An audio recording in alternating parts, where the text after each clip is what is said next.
डॉक्टरांच्या हलगर्जीपणामुळे युवतीचा मृत्यू झाल्याचा आरोप करत संतप्त ग्रामस्थांनी कणकवली येथील खासगी दवाखान्याची तोडफोड केली आहे। युवतीचा मृतदेह थेट रुग्णालयात आणत जाब विचारला। यातच मोठ्या संख्येने जमा झाल्याने रुग्णालयाची तोडफोड करण्यास सुरुवात झाली। मोठा पोलीस फौजफाटा दाखल झाला, मात्र संतप्त जमावासमोर पोलीसही हतबल असल्याचं दिसून आलं। शेवटी संबंधित डॉक्टरांनी दिलगिरी व्यक्त केली। डोक्याला असलेली गाठ काढण्याची शस्त्रक्रिया कणकवली येथील खासगी रुग्णालयात पार पडल्यानंतर रक्तस्राव थांबत नसल्याने कोल्हापूर येथे दाखल केल्यावर 19 वर्षीय युवतीचा मृत्यू झाल्याबाबत संतप्त ग्रामस्थांनी अखेर युवतीच्या मृतदेहासह कणकवलीतील खासगी रुग्णालयात धाव घेतली। ग्रामस्थांनी युवतीचा मृतदेह थेट रुग्णालयाच्या दारावर ठेवला। शस्त्रक्रिया करणाऱ्या डॉक्टरच्या हलगर्जीपणामुळेच युवतीचा नाहक बळी गेला आहे। त्या डॉक्टरांवर कारवाई करा अशी मागणी संतप्त ग्रामस्थांकडून केली जात आहे। यामुळे त्या रुग्णालयाच्या परिसरात वातावरण तणावपूर्ण झाले होते। हा प्रकार आज रविवारी दुपारच्या सुमारास घडला। ग्रामस्थांनी दिलेल्या माहितीनुसार कासार्डे येथील एका 19 वर्षीय युवतीच्या डोक्याला गाठ आली होती। तिला शुक्रवारी कणकवलीतील खासगी रुग्णालयात दाखल करण्यात आले। डॉक्टरांनी तपासणी करून शस्त्रक्रियेद्वारे गाठ काढूया असे सांगितले। त्यानुसार युवतीवर त्याच खासगी रुग्णालयात सायंकाळी 5 वाजता शस्त्रक्रिया करण्यात आली। मात्र शस्त्रक्रियेनंतर रक्तस्राव थांबत नसल्याने युवतीला अखेर कोल्हापूर येथे हलवण्यात आले। तेथे उपचार सुरू असताना रविवारी पहाटेच्या सुमारास युवतीचा मृत्यू झाला। याबाबत संतप्त ग्रामस्थांनी युवतीच्या मृतदेहासह सदर खासगी रुग्णालय गाठले। त्या डॉक्टरने कोणत्याही चाचण्या न करता गाठ काढली। त्या डॉक्टरच्या हलगर्जीपणामुळेच युवतीचा मृत्यू झाला आहे असा आरोप ग्रामस्थांनी केलाय। घटनेचे गांभीर्य लक्षात घेऊन कणकवली पोलिसांनीही सदर खासगी रुग्णालय गाठले। पोलीस ग्रामस्थांना समजावण्याचा प्रयत्न करत आहेत, मात्र ग्रामस्थ ऐकण्याच्या मनस्थितीत नाहीत। त्यामुळे सद्यस्थितीत ते खासगी रुग्णालय आणि परिसरातील वातावरण तापले आहे। विविध राजकीय पक्षाच्या पदाधिकाऱ्यांनी देखील रुग्णालयात धाव घेतली होती।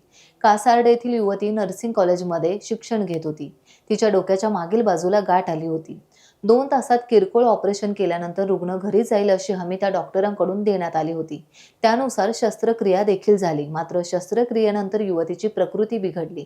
तिला रक्ताच्या उलट्या सुरू झाल्या, तसेच रक्तस्राव थांबत नव्हता। त्यामुळे तिला अधिक उपचारासाठी कोल्हापूर येथील खासगी रुग्णालयात पाठवण्यात आले होते।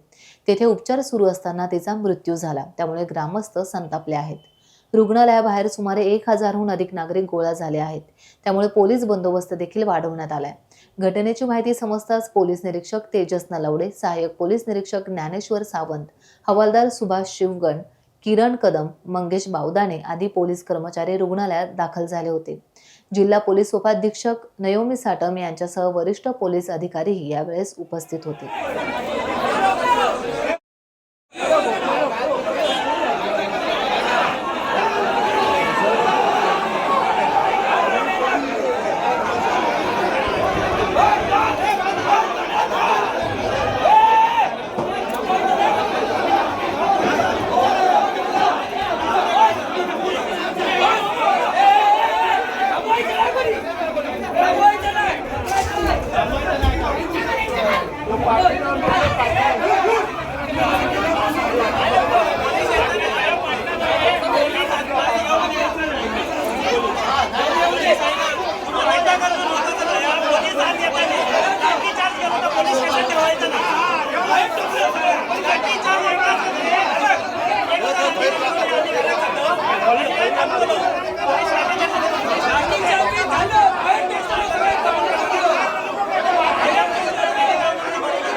टाइम्स डिजिटलला लाईक करा, शेअर करा, सबस्क्राईब करा आणि बेल आयकॉन दाबायला विसरू नका.